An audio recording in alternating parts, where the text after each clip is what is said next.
La entrevista del Telematutino 11, gente importante a tratar temas importantes, viene de salud. Nos acompaña el doctor Roberto Fernández de Castro. Él es cardiólogo, internista e intervencionista. Vamos a ver qué significan cada una de esas cosas. Muy buenos días, Roberto. Un placer tenerte en el programa de nuevo. No te teníamos desde la pandemia. De la pandemia. Porque Roberto, a pesar de que lo que era cardiólogo, se dedicó a investigar y tuvo muchísimas novedades de medicamentos y todo eso en la época de la pandemia. En esa época hacíamos las entrevistas por internet remota. Virtual. No, muchas gracias, Ramón, por la oportunidad de volver a conversar contigo. No, gracias a ti, porque yo sé que tú tienes pacientes esperándote. No, un placer realmente. Roberto, ¿sigue siendo las enfermedades cardiovasculares la principal causa de muerte en el país y en el mundo? Lamentablemente sí, son la primera causa de muerte. Y en especial cuando uno habla de las enfermedades cardiovasculares o sencillamente cerebrovasculares y metabólicas, que es un gran grupo de enfermedades que tienen en común los mismos factores de riesgo, que generalmente están relacionados directamente con estilo de vida insalubre o poco sano.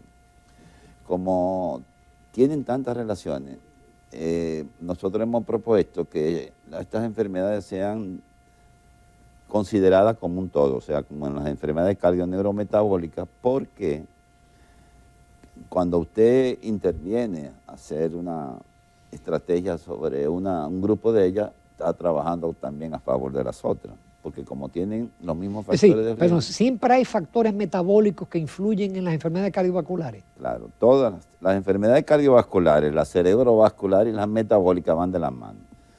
Cuando algo se altera del sistema, porque hay una interrelación completa entre el corazón, el cerebro y el sistema metabólico. Esa interrelación hace que cuando uno se afecta a la otra. Y ese equilibrio que debemos de mantener entre esos tres órganos son los que establecen la salud en sentido general y de la que dependen pues todas las otras condiciones relacionadas con... Por ejemplo, ¿qué condiciones metabólicas pueden provocar enfermedades? Bueno, la más importante de las condiciones metabólicas es la diabetes. Y ahora hay un tema muy grave que es el tema de la obesidad, que se ha convertido en las últimas décadas, 30, 40 años, en el principal problema y se le considera la pandemia más grande porque al afectarse un gran porcentaje de la población con el problema de la obesidad y el sobrepeso, en República Dominicana el 60% o más de la población dominicana es obesa. Es obesa o está en sobrepeso. Con cifras muy similares están que el país que encabeza en el mundo estas cifras es Estados Unidos, especialmente en los grupos afroamericanos y latinos que tienen la mayor cantidad de esas poblaciones, por mayor porcentaje de personas con obesidad. Y luego México, que México ha logrado en los últimos años detener vamos a decir, ese desarrollo de la obesidad a través de políticas de gobierno que se han establecido, como han sido la creación de impuestos a las bebidas azucaradas, a los dulces, al alcohol y al tabaco. Es una buena medida porque recauda más y desincentiva. Claro. Ellos, por ejemplo, muchos de los ciudadanos norteamericanos toman agua y los mexicanos tampoco, sino refresco. Y esa costumbre se ha ido extendiendo también a República Dominicana. Sí. Cada día hay muchachos aquí que lo que beben es refresco, no beben agua. No beben agua, no conocen el agua. Entonces eso es un problema que hay que encararlo de una manera muy responsable y hacerle ver y a la población de la importancia de tomar agua. Pero para eso también tenemos que el país debe preparar y proveer agua potable y que le llegue a todas las casas, ¿no? Ese alimento ese vehículo tan importante que es el mantenimiento de esto. Si usted no tiene disponibilidad de agua potable en su casa, pues tiene que recurrir a ese tipo de medidas. ¿Usted se acuerda cuando éramos estudiantes de bachillerato? Ahí no se bebía refresco, todo el mundo bebía agua del grifo.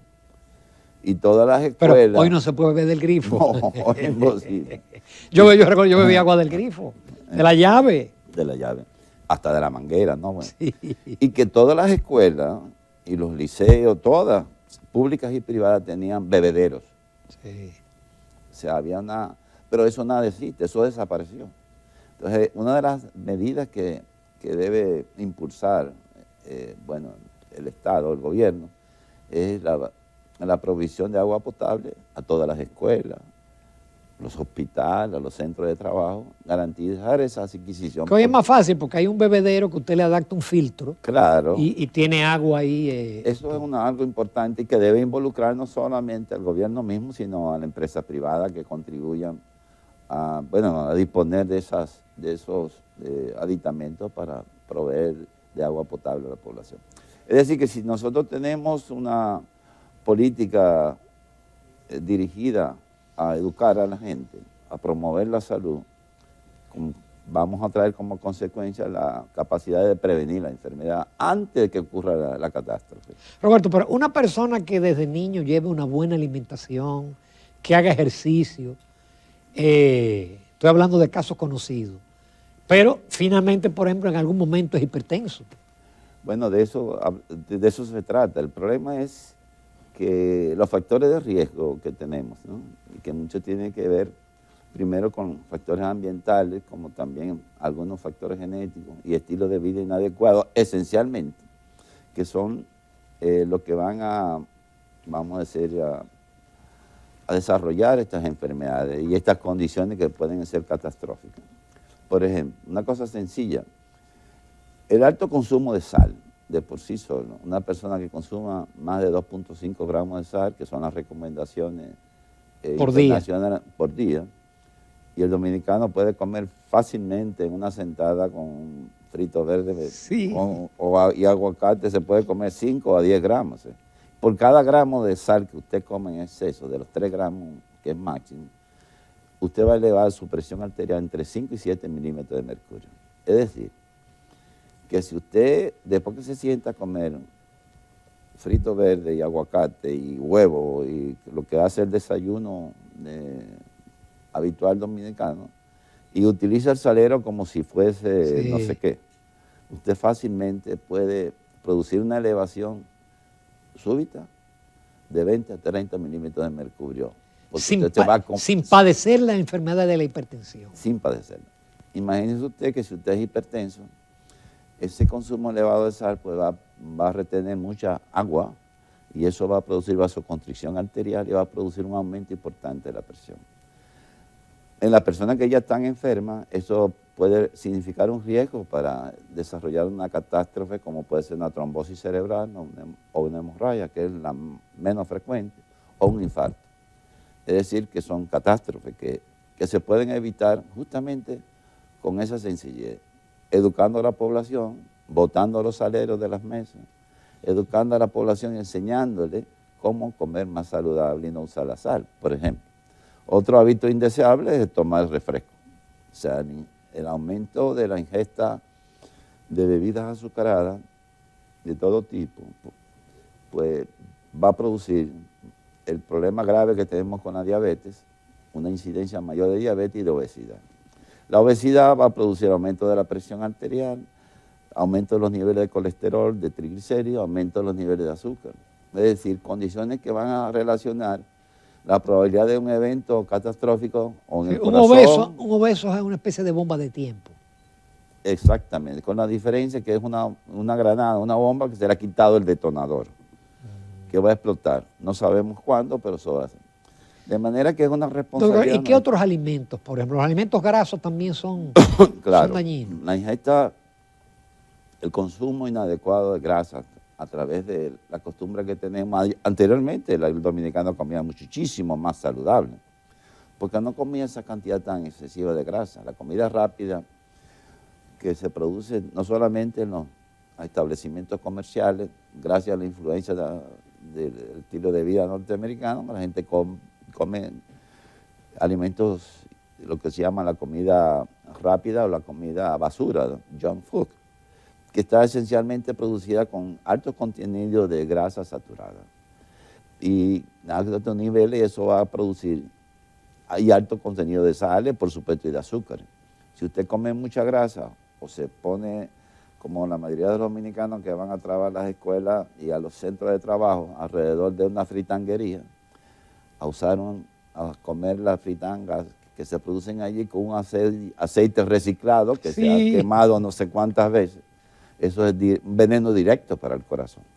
O sea que el desarrollo del proceso de aterosclerosis, que no solamente ocurre en el corazón, sino también en el cerebro, en los riñones, en las piernas. Ese endurecimiento, ¿no? De Es el acúmulo de las grasas, del colesterol esencialmente, que va a producir placas, ¿no? Placas llenas de colesterol que por esta condición que van aumentando su diámetro dentro de las arterias, que pueden producir obstrucción del flujo sanguíneo y eso ser un determinante de la producción de una catástrofe, como puede ser una trombosis cerebral o un ataque cardíaco con infarto agudo.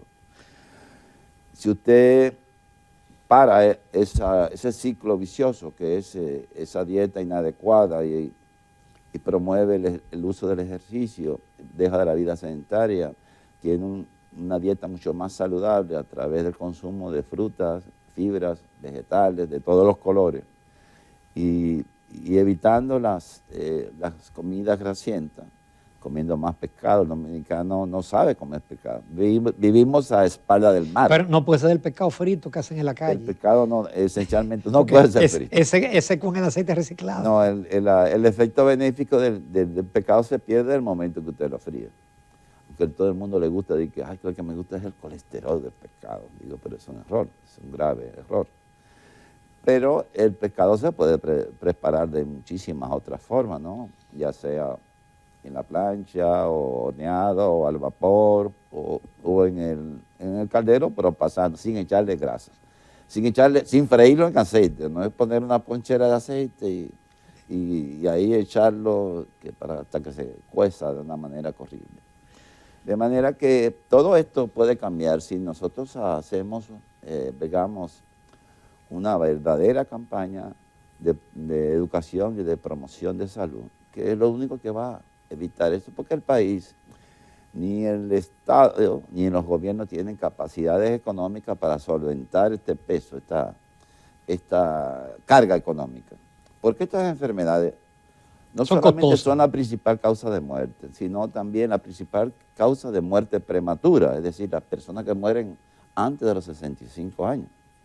Pero al mismo tiempo la primera causa de morbilidades, la primera causa de hospitalizaciones, la primera causa de consulta, la primera causa de discapacidad, pero lo peor es que es la primera causa de mayor carga económica para el bolsillo de los individuos. Eso representando más de un 50% del gasto de bolsillo, es algo inaguantable. Hay bolsillos que no aguantan eso. No lo aguantan. Pero esto no solamente es una carga para el individuo, sino para la familia, para los gobiernos, para el Estado. Entonces, obviamente, el modelo de medicina que tenemos todavía es un modelo desfasado, totalmente. No es preventivo, ¿no? Totalmente, porque es un modelo de medicina curativa. Entonces, eso es una carga económica que no la soporta ningún gobierno, no solamente de nuestro país, sino de cualquier otro país, incluso del primer mundo. Porque el problema de cada 5 personas que mueren, bueno, las enfermedades cardio-neurometabólicas constituyen la tercera causa, constituyen un tercio de todas las muertes del mundo. O sea, anualmente, para el 2021 murieron casi 21 millones de personas. Se calcula que más de 500 millones de personas tienen afectadas en el mundo, más de 500 millones. De cada 5 que mueren, 4 de esas muertes se producen en países con bajos ingresos o de ingresos medios, donde estamos la República Dominicana. Es decir, que es una dinámica terrible, ¿no? Que ningún gobierno puede aguantarlo. Con el agravante que en nuestro país apenas invertimos en salud el 2% del PIB, cuando el promedio en la zona es de 6. Es decir, que la República Dominicana tiene una inversión, un gasto de salud menos de una tercera parte del promedio que hay en la cuenca caribeña. Eso es imposible. Obviamente por eso tenemos tanta falencia y tanta carencia en el sistema sanitario. Ahora, esto no es una dinámica que le corresponde, no es solamente al gobierno, no es una responsabilidad, sino una responsabilidad del Estado. Es decir, de todos somos corresponsables para ayudar a que este estado de cosas cambie. La sociedad civil, las academias, las iglesias, de alguna manera todos deben de integrarse a un programa nacional para poder educar de nuevo a la población y cambiar. No esperar que sea un operativo como si fuera una campaña política cada vez que hay elecciones, que vamos a hacer una jornada o tal cosa, sino que sea parte de un programa permanente para no vivir de una contingencia en otra, porque lamentablemente tenemos problemas que antes no teníamos y cada día tenemos mayores carencias justamente por la carga económica que les representa para el Estado. Roberto Fernández Castro, con tu permiso y los amables televidentes, nos vamos a una pausa comercial. Ahora que nos quedan preguntas de interés, así que quédense con nosotros. Continuamos esta entrevista con el doctor Roberto Fernández de Castro, cardiólogo, intervencionista, internista. Y justamente, ¿qué es un intervencionista en el caso? Porque hay cardiólogos que simplemente dan consulta, ¿no? Pero, ¿qué es un cardiólogo intervencionista? Bueno, primero recordar que un cardiólogo en principio es un clínico, ¿no? Para ser cardiólogo clínico tú tienes que ser previamente un internista, médico intervencionista. Después de que hacer medicina, hacer la especialidad en cardiología clínica, unas personas pueden hacer cardiología no invasiva, o sea, a través de los métodos no invasivos, o dedicarse a la subespecialidad de cardiología intervencionista, que trata de los procedimientos de intervención que se realizan en el corazón, el cerebro y otros órganos, para no solamente el diagnóstico de las enfermedades, sino intervenirla para tratar de mejorarla, ¿no? A través de la desobstrucción de arterias, cuando hay procedimientos de angioplastía coronaria, cuando la persona tiene una obstrucción coronaria, que es la que le produce el cateterismo, ¿no?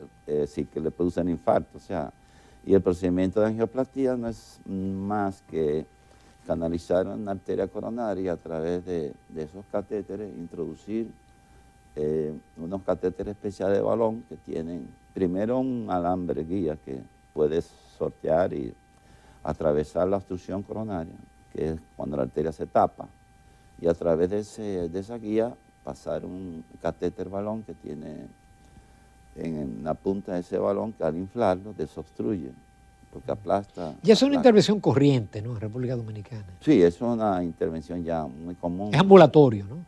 Sí, puede ser ambulatoria, correcto. Luego de desobstruirla se pone entonces una mallita que es como un sprint, de lo que tienen los bolígrafos, que es una mallita que al expanderla, pues aplasta la placa de colesterol y mantiene extendida, abierta el vaso sanguíneo. Esto reduce la restenosis, que es la posibilidad de desarrollar una nueva obstrucción.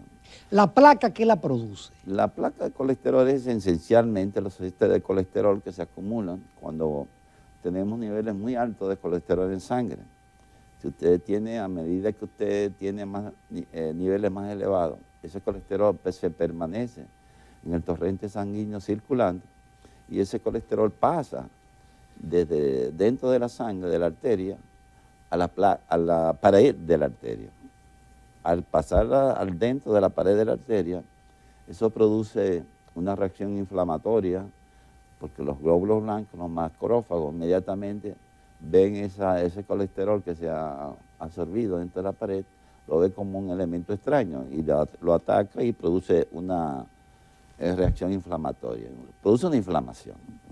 Y mientras estén los niveles elevados de colesterol en sangre, pues eso va a estar allí. Eso va a ser una zona, digamos, caliente por la inflamación que hay localmente. Cuando una placa de colesterol es inestable, es decir, que tiene sus paredes muy finas, puede romperse. Y al romperse esa placa, que no tiene que ser muy grande, puede ser una placa pequeña, si se rompe, el colesterol sale fuera al torrente sanguíneo y produce inmediatamente la formación de un coágulo, de un trombo, un coágulo que ese es el que realmente obstruye completamente la arteria, es la que tapa la arteria, sea del cerebro o de la coronaria o de la arteria de las piernas o de los riñones, lo que fuese. De manera que estos son procedimientos invasivos, que eso es lo que se trata esencialmente, y Andrea Grunzi, que fue un cardiólogo que se dedicó en Suiza, que fue el primero que realizó, que murió lamentablemente a muy temprana edad. Igual hay otros procedimientos para desobstruir coágulos que se han ido al cerebro. Cuando una persona tiene una trombosis cerebral, que se le dan primero unos medicamentos que licúan, que rompen, destruyen el coágulo, que se deben de inyectarse en las primeras horas de haber tenido un evento cerebrovascular. Si no, a medida que usted pierde más tiempo, ya después de 24 horas, 48 horas, las lesiones son irreversibles porque ya se produce muerte. O sea, de zona cerebral. Un infarto cerebral ya no hay. Pero si usted lo interviene agudamente, como en el infarto agudo del miocardio, el ataque cardíaco, en las primeras horas, y logra abrir el vaso que se ha tapado, eso puede salvarle la vida. Y menos cantidad de tejido, de músculos cardíacos se muere y menos cerebro se puede. Todo esto es lo que queremos evitar, justamente porque estas son las catástrofes. Roberto, es cierto que porque se dice que si el infarto le da a una persona joven, normalmente es mortal, mientras que si es una persona mayor. ¿Eso es una leyenda urbana o es cierto? Tiene mucho que ver, cualquier evento que ocurra a temprana edad, y por eso hablamos de muerte prematura, porque a medida que más gente muere prematuramente, esas muertes que llaman a temprana edad, tiene que ver mucho con el estilo de vida. Cada día tenemos más niños obesos, es un problema grave. Y la responsabilidad no solamente del Estado, no del Estado, de la familia, los padres, porque que le dan mucha pizza, dado mucha unas hamburguesa. dietas inadecuadas a los niños. Los niños dominicanos ya no saben beber agua, no saben lo que es el agua, ni los refrescos. Han sustituido las frutas por bebidas azucaradas. Un dominicano no come fruta, vegetales menos, no le gusta. No importa que tenga muchos colores, y eso hay que educar a la gente. Enseñarlo a comer más fibra, dejar de comer tantas harinas y tantas azúcares y por supuesto tantas grasas. Hay niños que, digamos, prefiere comerse un hamburger, un McDonald's o una salchicha que se llena de cosas inadecuadas, en vez de comerse un filete de pescado o una buena fruta. Prefiere comerse un chocolate de eso. Pero eso requiere educación desde casi Bueno, desde eso bebé. tiene que ver mucho porque eso es una verdadera cruzada. Por eso estas enfermedades tradicionalmente han sido colocadas en un renglón de otras enfermedades que llama enfermedades crónicas no transmisibles. Lo que pasa es que eso es como un zafacón, ¿no? Ahí meten enfermedades como el cáncer, las enfermedades autoinmunes, las enfermedades renales o las enfermedades raras o las enfermedades neumológicas, que no tienen ninguna relación con las enfermedades cardiovasculares, cerebrovasculares y metabólicas. Entonces, por eso no se puede diseñar una estrategia de trabajo correcta. Eso ha demostrado que es inoperante. Por eso tenemos unos cuantos años trabajando con el tema de las enfermedades cardioneurometabólicas y la necesidad de crear un Consejo Nacional de Enfermedades Cardioneurometabólicas, que sería un consejo, un mecanismo colegiado donde participen no solamente el Ministerio de Salud, que compete dirigir directamente ese consejo, sino las sociedades especializadas médicas, las academias, el Ministerio de Medio Ambiente, Educación, para que juntos ayudar a las autoridades de salud a elaborar y implementar las políticas de salud. Porque no hay forma de tener cambios si no se hace de esa manera. porque como se está haciendo o se ha hecho tradicionalmente, esto no tiene ningún impacto, ninguno, porque hay que involucrar a todo el mundo, porque esto es una cruzada nacional, ayudar a las autoridades de salud. Las iglesias deben de participar, dejar de estar tan pasivas, ¿no? A través de sus sermones deben de contribuir a ayudar a educar al pueblo, a la ciudadanía, enseñándole qué es lo que es saludable, qué es lo que es dañino, entonces, promoviendo el deporte, la recreación sana. Las universidades deben de intervenir, las academias deben de intervenir, digamos, la sociedad civil. Si uno hace esto, porque dejar a las autoridades solas, eso es una lucha muy titánica. Es una Roberto, cruzada que debe de participar todos los estamentos del Estado. Y que esto se vea no como una intromisión de personas ajenas al sistema sanitario, sino una contribución, que es la idea, de que veamos esto como un problema nacional, ¿no? Un problema de país. No es un problema que atañe solamente al prurito personal de un funcionario, de que nadie quiere que se me metan en mi territorio. No tenerle miedo al cambio, al contrario, entender que la mejor forma de contribuir, de echar este país adelante, es a través del trabajo mutuo, del trabajo en conjunto, en equipo. Que nadie se crea totalmente indispensable, hay que trabajar, pero trabajar con buen corazón. Promover, digamos, la solidaridad, promover los hábitos de cooperación. El dominicano ha perdido un poco de eso, ¿no? Roberto, finalmente, las personas a veces sufren de la presión y no lo saben. Mucho menos saben si tienen una placa. Entonces, ¿a partir de qué edad la persona debe hacerse un chequeo, vamos a decir, completo, cardiovascular? ¿Y qué implica un chequeo completo? Justamente, si no tuviéramos estos problemas que tenemos ahora con la obesidad infantil, uno pudiera decir que las personas debieran de tomar eso de una manera más responsable a partir de los 30, 35 años. Pero ahora, como tenemos un problema tan grave, que es el problema de la obesidad infantil, tenemos que intervenir muy tempranamente. Tenemos que, los niños que están en sobrepeso, están obesos, deben de ser evaluados de una manera correcta y deben de ser intervenidos a través del programa de educación, Educando Niños Sanos, que son parte de la propuesta que debe desempeñar ese consejo y ayudar al Ministerio de Salud, porque van a trabajar directamente con el Ministro de Salud, para que el Ministerio de Educación eduque a los niños en edad de entre 6 y 13 años, enseñarles cómo trabaja su cuerpo, para que entiendan cuáles son las funciones de cada de los órganos, para que entiendan qué es saludable o qué no es saludable, para que entiendan que es importante la recreación, el ejercicio, la práctica deportiva, para que entiendan que es importante socializar con los otros niños, desarrollar ese sentido de solidaridad y de cooperativismo entre los mismos niños, para que esos niños sean saludables.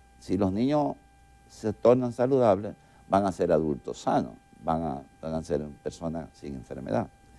Mientras no hagamos esto, y eso ha sido demostrado ya fervientemente a través de experiencias muy importantes como la de Valentín Fuster, que tiene un programa de hace más de 10 años, que ahora mismo debe tener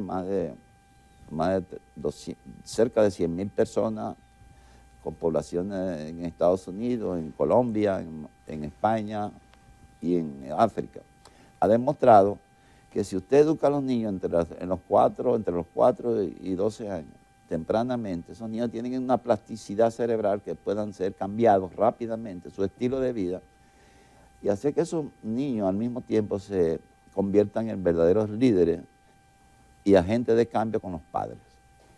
Porque son más fácil que el niño cambie que el adulto. El adulto es más reticencia al cambio. Pero los niños tienen la facultad de disuasión, de hacer cambios en los padres, en los familiares.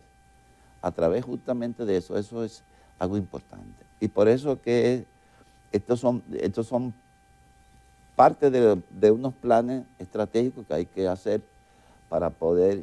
Y otra cosa más, debemos saber cuál es la condición de cada ciudadano a través de una estimación de riesgo. La estimación de riesgo es saber cuál es su estado de salud, qué porcentaje o qué posibilidad puede tener esa persona de morir o tener un evento catastrófico en los próximos 10 años. Eso es lo que se llama estratificación en riesgo. Cuando una persona tiene un riesgo alto o muy alto, esa persona debe ser intervenida inmediatamente para evitar que haga el infarto o el ataque cerebral, el derrame cerebral. Si eso no se hace tempranamente, vamos a tener una carga terrible, porque cada sujeto que tiene una trombosis cerebral o un infarto cerebral, estamos hablando de millones de pesos que le cuesta al Estado. Y a la familia. Roberto, finalmente, porque siempre después de estos programas, llaman a la central preguntando, ¿dónde está tu consultorio? Mi oficina está al lado del Centro Médico de UCE, es el edificio profesional, con el doctor Guarionel López. Nosotros realmente animamos a la población, a los estamentos del Estado, que entiendan que esta problemática solamente puede enfrentarse cuando el gobierno o el Estado declare estas enfermedades como de alta prioridad sanitaria. Perfecto. Primero, porque este es un problema tan grande que representa una carga más grande que todas las otras enfermedades juntas, incluyendo accidentes de tránsito, muertes violentas, con cáncer de cuello uterino, de mama, cualquier cosa. Más que todas juntas. Sí. Qué pena no tener más tiempo, Roberto, pues te agradezco muchísimo. Voy a tener que invitarte con más frecuencia, bueno, gracias, porque se nos quedaron muchísimos temas, pero yo sé que los amables televidentes disfrutaron. Nos vamos a comerciales y retornamos a la recta final del Telematutino 11.